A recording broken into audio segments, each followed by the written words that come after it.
The snow had already covered the wheel tracks by the time anyone thought to look back. She was still standing where the wagon had stopped moving, one hand resting on a broken axle that would never turn again, watching the last of the party grow smaller against the tree line. No one had said much. There had been an argument about time, about weight, about how far the pass still was, and then there had simply been a decision. She was not part of it anymore. Behind her, a small fire struggled against wind that kept changing its mind about which direction to blow from. A child slept close to it, wrapped in a quilt that had already been someone's grandmother's blanket before it became a traveler's last comfort. Above them both, the sky had the flat, colorless look that people who had crossed 2 winters before knew better than to trust. There was no cabin waiting, no neighbor within a day's walk, no tool heavier than an axe and a shovel that had survived the wreck by accident rather than plan. What she did next would not make sense to anyone who saw it. It would look to the first man who rode past 3 days later like the act of someone who had given up entirely, digging into a hillside instead of building upward the way any sensible person would. He would say so to her face. He would not be entirely wrong to wonder. But she had already noticed something on that hillside that he had not stopped long enough to see. Something about where the frost sat heavier, and where it did not. Something about a wagon that no longer rolled, but had not stopped being useful. By the time the real winter arrived, one shelter in that valley would need almost no wood at all to stay warm through the coldest nights anyone could remember. It did not begin with a plan. It began with a woman standing beside a broken wheel, deciding that being left behind was not the same thing as being finished.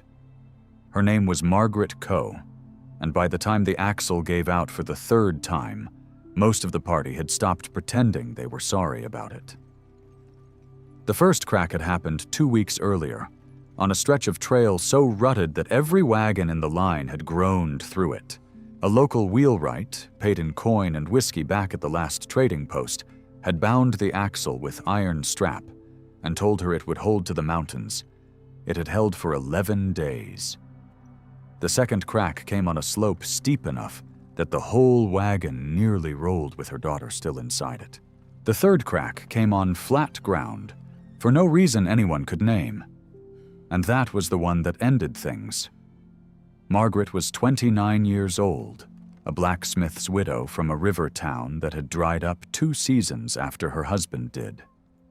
She had joined the wagon party with what little the smithy had been worth after the debts were settled: a wool chest, a cast iron pot, an axe her husband had made with his own hands, and her daughter, Ruth, who was 4 years old and had not cried once during any of the 3 breakdowns, which worried Margaret more than tears would have.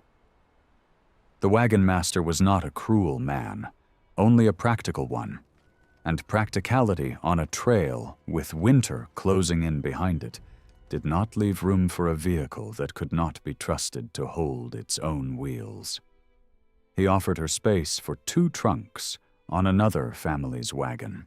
He did not offer space for the wagon itself, or for the idea that a widow with a broken axle and a small child might still be worth the delay of fixing it properly. There was a brief and quiet argument. Margaret did not raise her voice, because she had learned by then that raising her voice in front of men who had already decided something rarely changed the decision, only the mood in which it was made. She asked for 3 days. She was given one. When the wagons pulled out the next morning, she watched until the last canvas top disappeared past a stand of cottonwoods. And then she looked down at Ruth.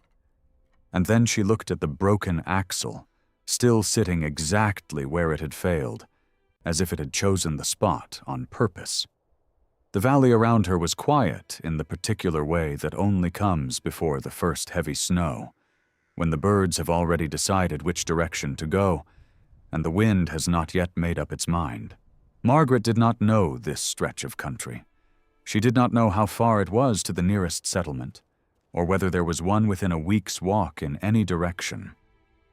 What she did know, standing there with a hatchet, a half-sack of flour, and a 4-year-old who trusted her without asking a single question, was that whatever happened next would depend entirely on what she chose to do before the light failed. She did not choose to cry, and she did not choose to walk after the wagons in the hope that someone would look back. She chose, instead, to sit down on the broken wagon tongue, pull Ruth into her lap, and start counting what she actually had, rather than what she had lost. The first night alone was the kind that taught a person exactly how loud silence could be. Margaret built the fire small, the way her husband had once shown her when he'd taken her along on a hunting trip before Ruth was born, back when he still believed a wife should know how to survive without him nearby. Small fires burned longer on less wood, he had told her, and they drew less attention from anything that might be watching from the tree line. She had not expected to need that lesson again so soon, and certainly not alone. Ruth slept close to the flames, wrapped in a quilt that had once belonged to Margaret's mother, its edges worn soft from 3 generations of hands. Margaret did not sleep. She sat with her husband's axe across her knees and did the kind of accounting that widows and abandoned travelers learn to do quickly, or not at all.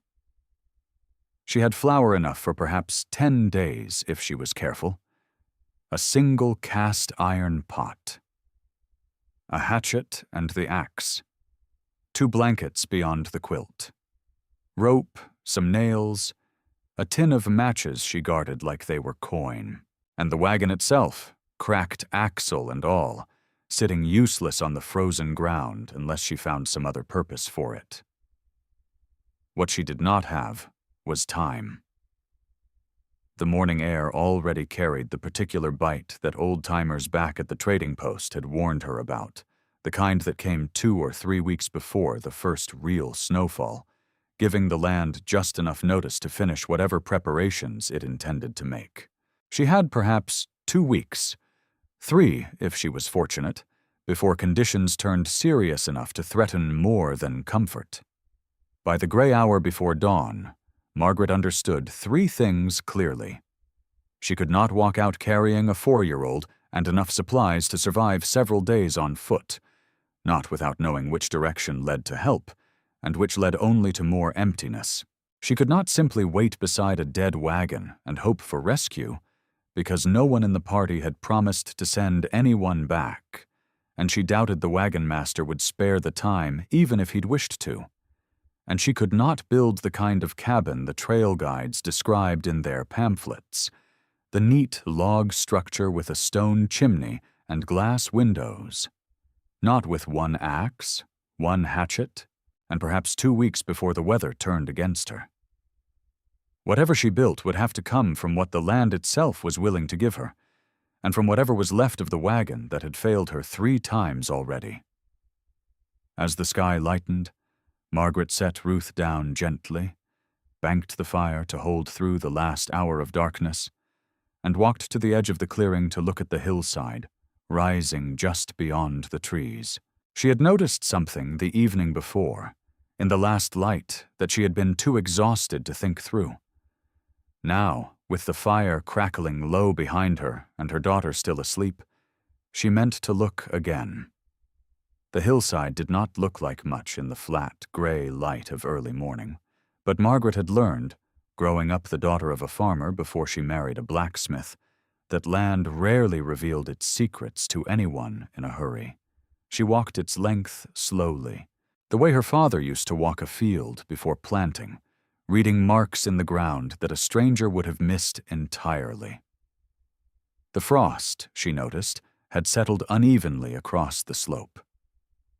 On the northern face, where the hill caught the full weight of the wind coming down off the higher country, ice had formed thick and hard along every blade of dead grass. But along a section facing more toward the rising sun, angled just enough to be sheltered by a shoulder of rock above it, the frost was thinner, patchier, already beginning to give way in places where the weak morning light reached it first. It was a small difference. Most people would never have stopped to notice it at all, but Margaret's father had taught her, years before any of this, that a slope facing the sun and turned away from the prevailing wind held warmth the way a stubborn person held a grudge, quietly, and for longer than anyone expected. She crouched at the base of that gentler section and pressed her palm flat against the earth. It was cold, certainly. This was still autumn ground, with true winter still to come. But it was noticeably less cold than the frozen crust just 20 paces away, on the northern face. She dug a small test hole with the hatchet, no more than 1.5 feet down, and found the soil beneath the frost line still slightly workable, not yet locked into the iron hardness that would come once real winter settled in. There was something else, too. The rock shoulder above the slope did not just block the wind. It also meant that any structure built into this hillside would have 3 sides of earth pressing in against it before she ever added a single log or handful of clay. Earth did not blow away in a storm. Earth did not need chinking between logs to keep out drafts, not in the way an above-ground cabin did. Whatever weaknesses a shelter built here might have, wind finding its way through timber seams would not be one of the worst of them. Margaret straightened and looked back down the slope toward the fire, where Ruth had begun to stir beneath the quilt. She thought of the broken wagon sitting exactly where it had failed her, its bent iron and split wood still perfectly serviceable as something other than a wagon. A frame did not need wheels to hold a roof in place. It only needed to stay still. She did not yet know exactly how the pieces fit together.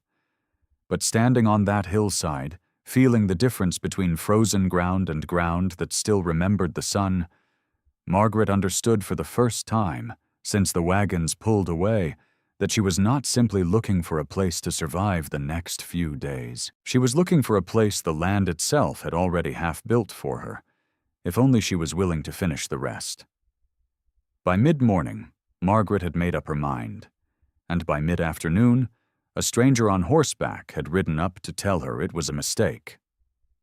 His name was Deacon Pruitt, a fur trapper who worked the higher country and passed through the lower valley twice a season to trade pelts before the passes closed. He had seen the abandoned wagon from a ridge above and ridden down expecting to find trouble, a broken axle, perhaps an injury. Certainly not a woman calmly dragging split wood and stripped canvas up a hillside, while a 4-year-old girl stacked stones nearby with the seriousness of someone twice her age. Pruitt was not an unkind man, and he said so himself before he said anything else. But he had spent enough winters in that country to have opinions, and he did not hold them back. Digging into a hillside, he told her, was the kind of thing a person did when they had already decided to die there. Earth shelters, in his experience, either flooded the moment the ground thawed or collapsed under their own weight the moment enough snow piled on top of them. He had seen both happen to men who knew more about building than she likely did. A woman alone, with only a hatchet and an axe, attempting something that experienced trappers avoided, struck him as closer to surrender than survival. Margaret listened to all of it without interrupting, partly because interrupting a man mid-warning rarely shortened the warning, and partly because she suspected some of what he said was true. She had never built anything into a hillside before. She did not know exactly how deep the frost line would eventually reach, or whether the slope she'd chosen would hold once real weight pressed down on it. Pruitt's caution was not foolish. It was the caution of someone who had watched confident men fail at exactly this. What she told him, when he finally paused, was simpler than an argument. She was not building a hole in the ground. She was building around what remained of the wagon, using its wooden frame and iron fittings as a skeleton the earth could be packed against, rather than something the earth needed to replace entirely. The wagon bed, turned on its side and braced, would form part of a wall. The bowed ribs that had once held the canvas cover, still intact despite the broken axle beneath them, could be repositioned to help support a roof. She was not asking dirt alone to hold itself up. She was giving it something to lean on. The work took longer than Margaret expected, which was to say it took every hour of daylight for 6 days, and several hours of moonlight besides. She began by digging back into the gentler slope she had chosen, cutting a rough rectangular hollow roughly 12 feet across and perhaps 8 feet deep into the hillside, following the natural bench in the ground rather than fighting it. The soil there was a mix of clay and packed earth, heavy enough to hold a shape once cut, though it fought her hatchet and shovel in equal measure. Ruth helped in the ways a 4-year-old could, carrying smaller stones in her apron and lining them along the edges of the growing pit, a task she took to with the sort of focus children bring to work that finally feels important. The wagon itself gave up its bones piece by piece. Margaret pried the bowed wooden ribs free from the wagon bed, the same ribs that had once held a canvas cover stretched taut against sun and rain, and repositioned them as a curved framework across the mouth of the dugout, running from the packed earth on one side to a heavy support post on the other. The wagon bed, split along its length, became the bracing for the entrance wall, the one section of the shelter that could not simply rely on earth alone to hold its shape. Over the wooden skeleton, she layered what the land offered freely: sod cut in thick squares from a nearby meadow, grass side down, stacked like uneven brick. Where sod was scarce, she packed raw clay mixed with dry grass, working it into the gaps between timber and earth, the way she had once seen a mason work mortar between stones, not for beauty, but simply to close every space large enough for wind to notice. The roof took the most care of all, a lattice of smaller branches lashed across the main ribs, packed with sod and earth to a depth of nearly 2 feet in most places, thinner near the peak, where less weight could safely rest. By the 4th day, the shape of it had become undeniable from a distance, less a hole in a hillside than a low, rounded mound, with a single dark opening facing away from the wind, indistinguishable at 50 paces from the natural contour of the slope around it. Margaret found something steadying in that. A structure that looked like part of the land itself, rather than something built against it, seemed less likely to become a target for whatever the winter intended to throw at it. Inside, the space was small, barely large enough for 2 people to stand upright near the center, where the roof rose highest, sloping down to knee-height along the back wall. She packed the dirt floor as flat and firm as she could manage, then covered it with dry grass and, later, the wagon's remaining canvas, cut and layered for warmth underfoot. A shallow fire pit sat near the entrance, ringed with stones Ruth had gathered, positioned close enough to the opening that smoke would have somewhere to go, or so Margaret hoped, though she had not yet tested that hope against a closed door and a cold night. By the 6th evening, with the last of the sod pressed into place and her hands raw from 6 days of clay and rope, Margaret stood at the entrance and allowed herself, for the first time since the wagons disappeared over the ridge, something close to relief. It was not a cabin. It would never be mistaken for one, but it stood. It held its shape against a testing wind that had already picked up twice that week, and it was, for the moment, entirely hers.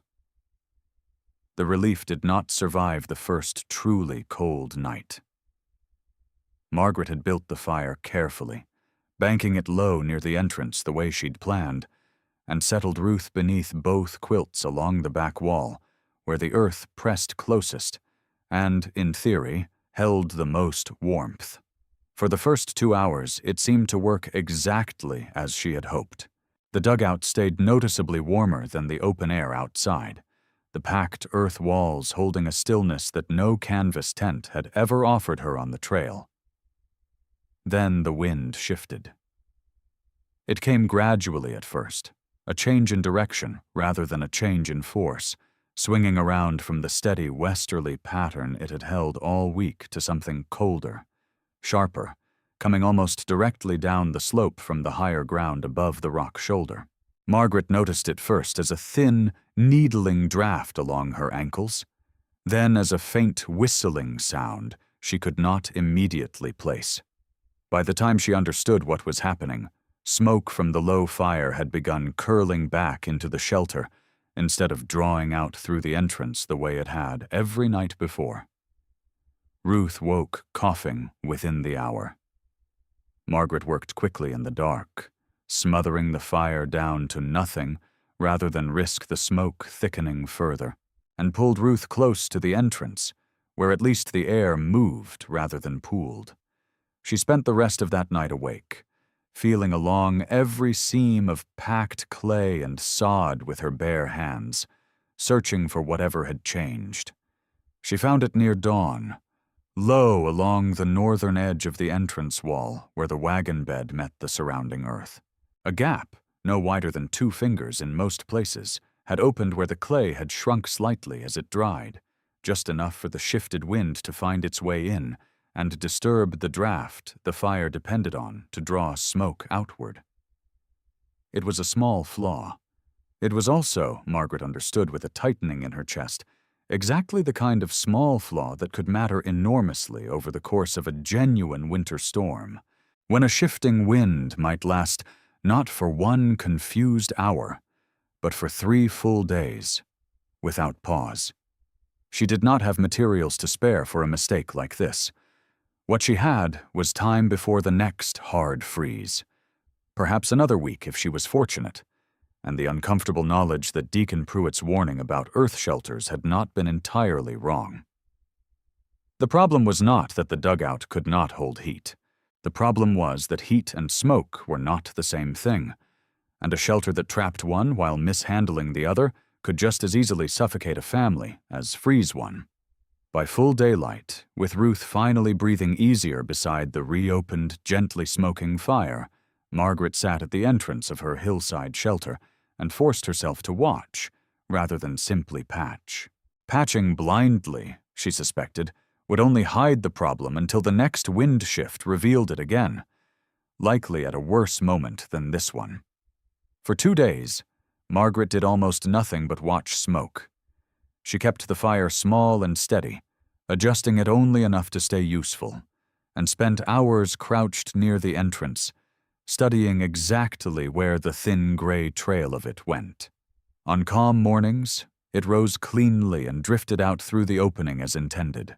But whenever the wind swung around to that same sharp angle from the northern rise, the smoke hesitated at the threshold, thickened, and began drifting back inward before finding its way out at all.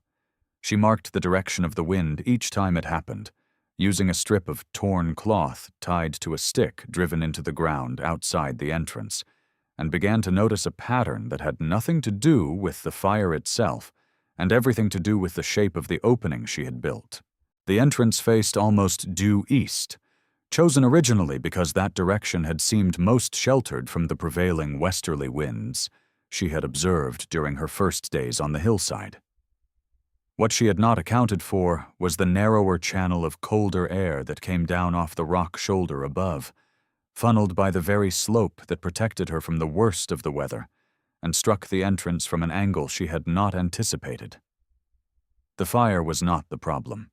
The problem was that smoke needed a clear, uninterrupted path upward and outward, and her entrance, angled the way it was, occasionally caught a cross-current that pushed against that path rather than helping it. The solution, once she saw it clearly, was not the sort of grand redesign Deacon Pruitt might have expected from someone correcting a serious mistake. It was smaller and stranger than that. Margaret extended the packed earth and stone lip above the entrance outward by nearly 2 feet, creating a short overhang that did 2 things at once. It gave the cross-current something to brake against before it ever reached the opening itself, and it created a narrower, more controlled channel directly above the doorway through which smoke could still escape upward even when the wind outside was behaving badly. She built the overhang from flat stones Ruth had gathered from the dry creek bed nearby, wedged and packed with clay in the same manner as the rest of the shelter, testing it after each addition by relighting the small fire and watching the smoke's behavior in exactly the wind conditions that had caused trouble 2 nights before. The first attempt was not enough. The second attempt, extending the overhang another few inches and angling it slightly downward at its outer edge, finally did what she needed. Smoke drawn upward through the extended channel resisted the cross-current instead of surrendering to it. It was not, Margaret understood, that the fire had learned to burn differently. It was that the doorway had finally learned to let bad air leave before it had the chance to settle.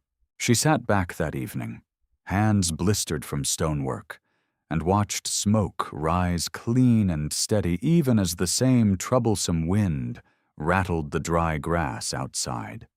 For the first time since the crack appeared, she allowed herself to believe the shelter might actually be teachable, that its flaws were not fixed failures, but simply problems she had not yet learned to read.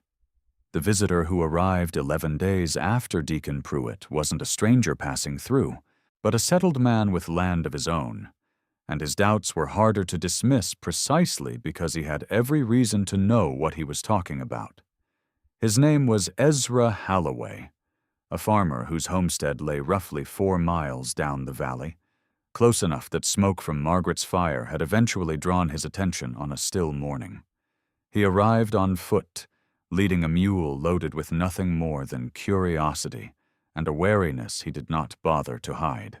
Halloway had built his own house the conventional way: log walls above ground, a proper stone chimney, and he had spent 11 winters in that valley learning exactly how each of its moods behaved. He walked the outside of Margaret's shelter slowly, running a hand along the sod-covered roof, testing the give of the earth beneath his boot near the entrance. His concern, when he finally voiced it, was not the smoke problem Margaret had already solved. It was the roof itself, and what would happen to 2 feet of packed earth and sod once spring arrived, and the frost holding it all rigid finally let go. Snowmelt, Halloway explained, did not simply run off a roof the way rain did. It soaked in, especially into earth and sod, adding weight gradually and unevenly as the thaw progressed, sometimes for weeks before enough of it drained away to matter. A roof that held firm under the dry cold of midwinter could, in his experience, sag or collapse entirely once saturated meltwater doubled or tripled its effective weight. He had seen it happen to a similar shelter built by a family 2 valleys over, years before Margaret's people had ever come west, a structure that survived a brutal winter only to fail in the first week of April, when everyone assumed the danger had already passed. Margaret listened without arguing, because his reasoning was sound, and she had, admittedly, not yet considered what spring itself might demand of her walls. She asked him what he would do differently, and Halloway, to his credit, did not simply repeat that she should never have built this way at all.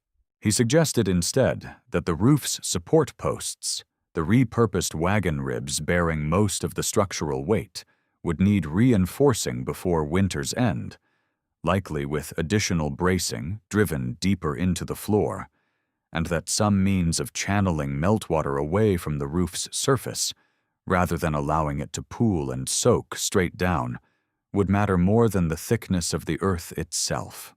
Halloway's warning about spring meltwater was a problem for months away, but the problem that arrived within the week was far more immediate and far more dangerous in the short term.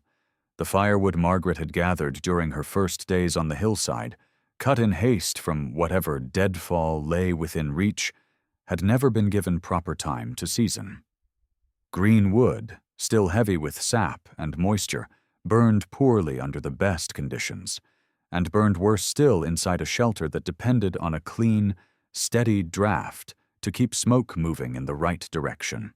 She discovered the trouble on a morning when her supply of drier wood finally ran out, and the fire she built from what remained sputtered, smoked heavily despite her carefully built overhang, and produced barely enough heat to matter. At almost the same time, she noticed a second, quieter danger developing inside the shelter itself. The dried goods she had stored along the back wall, what remained of her flour, a small store of dried meat traded for before the wagons left her behind, and a handful of vegetables gathered from an abandoned garden plot she had found nearby, had begun to take on a faint dampness from the earth walls surrounding them. The same packed clay and sod that held heat so effectively also held moisture, and without any barrier between her food stores and that damp earth, everything she had left to eat was slowly beginning to spoil before winter had truly tested her at all. Margaret understood, sitting with a smoking, half-useless fire and a sack of flour gone faintly soft at its edges, that surviving the cold itself would mean nothing if she starved or froze from mismanaging the two things that cold demanded most: dry fuel and dry food. The wood problem she solved with patience rather than cleverness. She built a simple rack from the last of the wagon's spare timber, angled against the sheltered rock face beside the entrance, where wind and whatever sun the season still offered could reach it, and began splitting each piece of remaining wood into narrower sections that would dry faster than whole rounds. She rationed her use of the wettest wood, burning it only mixed with what dry kindling she still had, accepting a smaller fire in exchange for one that produced more heat and less smoke. The food problem required a different kind of solution, one that came, as many of her solutions had, from watching the land rather than fighting it. She noticed a hollow beneath a shelf of rock a short distance from the entrance, cool, shaded and dry, protected from both the damp earth walls of her shelter and the direct freeze of open ground. She lined it with dry grass and flat stones, creating a small, separate storage space distinct from her living quarters, keeping her remaining food away from the moisture that had nearly ruined it, and cool enough that nothing would spoil from warmth either. It was not an elegant solution. It was two problems solved with rope, stone, patience, and the same hard-won habit of watching before acting that had gotten her this far already. But by the time the sky finally began to carry the low, heavy gray that experienced travelers recognized as the sign of a serious storm, building somewhere beyond the ridgeline, Margaret had dry wood stacked and ready, food stored where dampness could not reach it, and a shelter that had, through 5 separate corrections, finally begun to behave the way she had originally imagined it might. The storm arrived 2 days earlier than even Holloway's warnings had prepared her for, and it did not announce itself gently. It began as wind, a low, continuous roar that built through an entire afternoon until the trees along the ridge above bent low enough that Margaret could hear individual branches cracking somewhere in the distance. By nightfall, snow had begun falling in earnest, not the light, scattered flakes she had seen before, but a dense, driving fall that erased the tree line entirely within an hour and turned the world outside her entrance into an undifferentiated wall of white and gray. For the first full day, the shelter performed exactly as she had hoped. The overhang above the entrance handled the shifting wind without letting smoke back in. The dry wood burned clean and steady, and the packed earth walls held a warmth that made the roaring chaos outside feel almost distant, a storm happening to someone else's winter. Margaret allowed herself, briefly, to believe the worst of it might pass without real difficulty. The second day proved her wrong. Ruth woke coughing in the deep hours before dawn, a dry, persistent sound that Margaret recognized from illnesses back in the river town, the kind that settled into a child's chest during long exposure to cold and did not simply pass with rest. The temperature inside the shelter, though far warmer than the storm outside, had still dropped further than Margaret liked. The fire unable to keep pace with 3 days of sustained, brutal wind pulling heat from every seam in the structure, no matter how carefully she had sealed it. She faced, in the deepest hour of that second night, exactly the kind of decision she had feared since Holloway's visit. She could build the fire larger, burning through her remaining dry wood faster than planned, risking running out entirely before the storm broke. She could seal the entrance more fully against the worst of the wind, trading airflow for warmth in a way that had nearly cost them both dearly once already. Or she could trust the system she had built, the overhang, the rationed dry wood, the sealed food stores, and resist the urge to overcorrect out of fear rather than judgment. Margaret chose to trust it, though not without long minutes of doubt, crouched beside her coughing daughter. One hand pressed against the earth wall to feel whether it still held the faint warmth she had come to depend on. She fed the fire steadily, rather than heavily, keeping Ruth wrapped close against the warmest section of wall, the same section where frost had melted first on that very first morning she had studied this hillside. She did not sleep. She listened to wind that seemed determined to find every flaw she had ever corrected, and waited. By the third morning, the wind finally began to ease, not all at once, but gradually, the roar softening into something almost bearable. Ruth's cough had not worsened through the night, and by midday, as pale light finally broke through the retreating clouds, it had begun, faintly, to improve. Margaret stepped outside for the first time in nearly 2 days into a world transformed, snow piled higher than her waist in places, the broken wagon's remaining visible pieces buried entirely, and her shelter standing exactly as it had stood before the storm began. Sod roof intact, smoke rising clean from the overhang, despite wind still gusting unevenly across the ridge. Spring came slowly, the way it always did in that country. But it came, and with it came the visitors Margaret had least expected. Ezra Holloway arrived first, not with doubts this time, but with a grim, tired look Margaret had come to recognize from her own hardest nights that winter.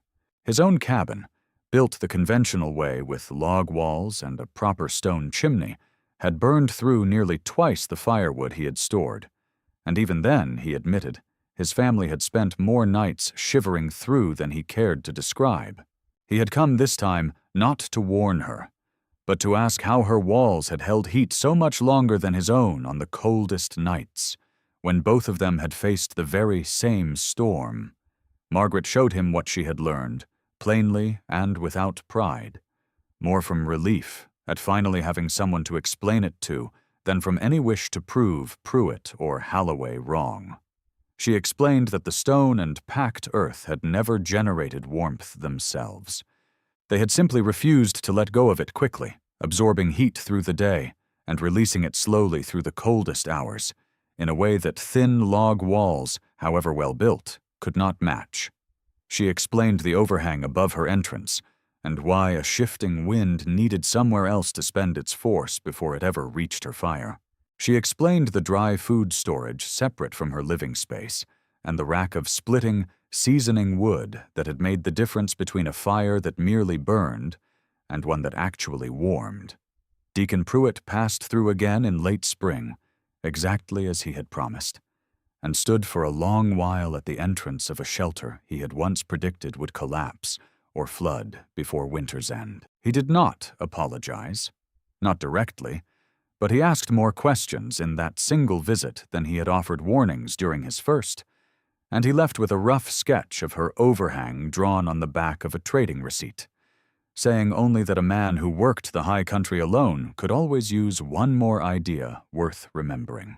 By the following autumn, 2 more families in the valley had built their own versions of what Margaret had made from a broken wagon and a hillside no one else had thought worth a second look.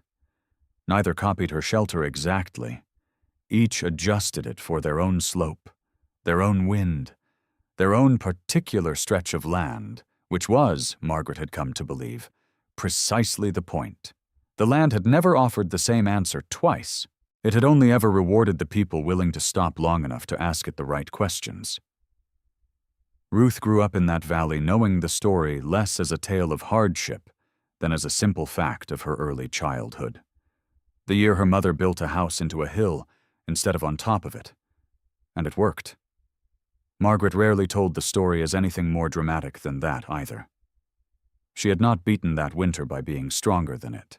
She had survived it by noticing, patiently and repeatedly, what it always tried to do, and giving it fewer places left to do it. The wagon that failed her 3 times on the trail never rolled again. But buried into that hillside, reshaped into ribs and bracing and a doorway that finally learned to breathe. It became the reason a widow and her daughter did not simply survive that winter, but became, without ever intending to, the family the whole valley eventually came to for the warmest lesson any of them ever learned. This story is presented for educational and historical storytelling purposes. It is not engineering, construction, or safety advice.